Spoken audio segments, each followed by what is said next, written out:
Hello guys! Welcome back to my channel! Alright, stock news po muna tayo ngayon. Ang pag-uusapan natin si San Miguel Corporation na mukhang uutang na naman guys. Basahin natin ang balita. Ayan, sabi sa Business World noong October 17, Philippines most indebted company, San Miguel. Most indebted, pinakamalaking utang sa lahat. Pinakamalaking utang, ano yan, in talks for $2 billion loan. Uutang na naman. Alright, si San Miguel Corporation, your world made better. Alright, so ang sabi po sa balita, San Miguel, the Philippines most indebted company, is in talks with at least 10 banks. Uy, 10 bangko ang kausap po niya, no? For a 2 billion loan as it looks to refinance a similar size facility maturing in December next year. Yun, may utang na matatapos na yatang bayaran, no? At kailangan palitan. Okay, according to 3 people familiar with the matter. Sino kaya ang chismosong ito na nagmamarites ng ganitong bagay-bagay? The Food to Power conglomerate is looking for a 5-year debt. Ayan, 5 taon na utang, no? And aims to mandate banks and start marketing the deal before year end. Ayan, inutusan ng mga bangko. Ayan, sige, mag-propose na kayo, uutang ako. Okay, said the people who asked not to be identified. Uy, bakit? Secret, chismis na chismis eh, no? Secret not to be identified, no? As they aren't authorized to speak publicly. Hindi ko rin po alam ito ha. Binabasa ko lang po yung balita ha. Okay, San Miguel officials didn't immediately respond to requests for comment. Ayan, wala pang comment, no? So the loan discussion come amid the Philippine Central Bank's push for the nation's largest business group to disclose their foreign debt levels na utusan ng central bank. Ayan. In an effort to head off potential economic risk tied to such borrowing. Ayan, loading talaga ang ating central bank, no? Ating BSP na talagang they're looking after sa mga investor. Napaka-responsible talaga ng ating central bank, no? Na talagang kailangan, no? Pag may ganitong utang kahit foreign, kailangan itimbre sa mga mamamayan para syempre, no, yung risk ma-assess natin mga investor. Alright. So, ang sabi po dito, San Miguel had a total outstanding debt of 1.4 trillion or $24 billion. Grabe, 1.4 trillion ang utang, 1.4 trillion. Grabe, at the end of June, according to data compiled by Bloomberg. The company faces its biggest debt redemption in 2024 with over 3 billion of the total due next year. Ayan, ito na po yung magmamature, no? Around 3 billion. Kaya kailangan palitan. The banks in discussion with San Miguel include, sinong kasama sa usapan, sino mga bangko ang uutangan? Australia and New Zealand Banking Group Ltd, Bank of China Ltd, CTBC, DBS Bank, ayan, ING, Maybank, ayan, Mitsubishi, ayan, Mizuho. Oy, kilala ko tong Mizuho na to. Sa trabaho, medyo nababasa ko minsan tayo. Mizuho, ayan, Rabobank Group and Sumitomo Mitsui Banking Corp, no? The group earlier this year raised $1.33 billion, no? May inutang na this year, no? $1.33 billion. Ay, grabe. 5-year loan at 198 basis points. So this year nag-raise po sila, no, ng 198 basis points over the benchmark secured overnight financing rate. So ang 198 basis points po, almost 2% po iyan. Almost 2% po yan. On top of overnight financing rate, no? Magkano ba ang financing rate po natin ngayon? 6.79%, no? Estimate na lang po natin kasi for the whole year naman, ganyan naman kataas po natin yan kung hindi ko nagkakamali. Pa-comment naman po sa baba kung mga ganyan nga po, no?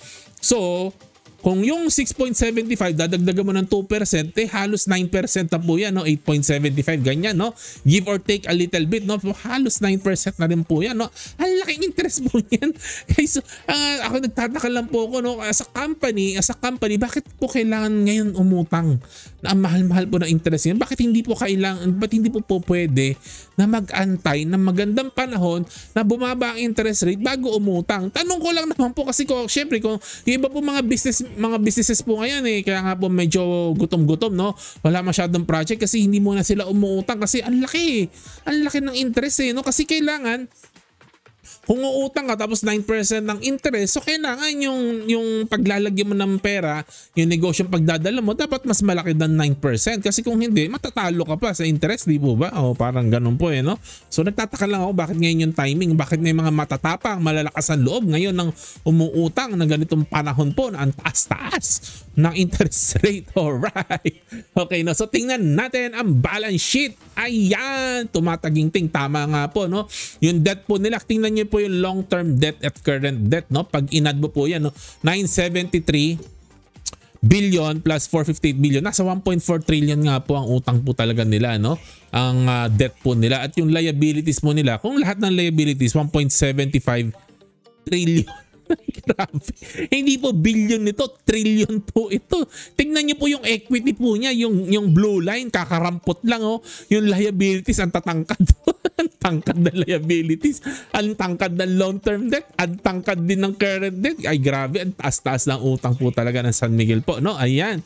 At tingnan po natin ang kanya pong balance sheet, no? So kung makikita po natin, no, yung kanyang total liabilities 1.73, no? At yung stockholders equity 633 billion.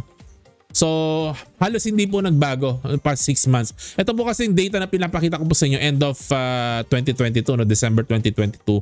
So after 6 months parang hindi rin po masyado nagbago ang kanilang balance sheet, no? Ayan, June 30, 2023, parang ganun pa rin po, no? Hindi po rin po nagbago. Ayan, ang taas pa rin po ng utang. So ang debt to equity ratio po natin is 224% or 2.24 ang ating debt to equity ratio. Masyado po mataas para sa ating panlasa. Medyo mataas po ito, no?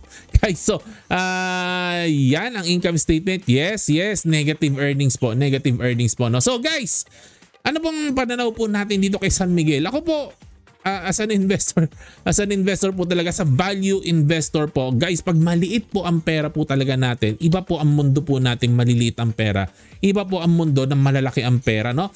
Sila Warren Buffett, kaya po malalaki blue chip stocks ang binibili ni Warren Buffett. Wala na po sila mapaglagyan ng pera nila sa sobrang dami na minamanage po nila. Pero usually sinasabi po ng mga ganitong legendary investor po, no, katulad nila Warren Buffett, kung may babalik lang nila yung panahon na maliit lang yung pera po nila, hindi rin po sila mag-i-invest sa mga blue chip. Usually po sa mga small cap po talaga mag-i-invest po ang mga yan. Kasi ang blue chip stock po kasi mabagal po mag-grow, no? As an investor po kasi, ang friend po talaga nating investor ay mataas na growth rate ng company. Kaya ako po, hindi po talaga ako fan ng mga large companies, ng mga blue chip, kasi mabagal po lumaki ang mga yan. Katulad ng pinag-aralan natin kahapon, slow growers or stalwarts po ang mga ganyan, no? Mga blue chips, no?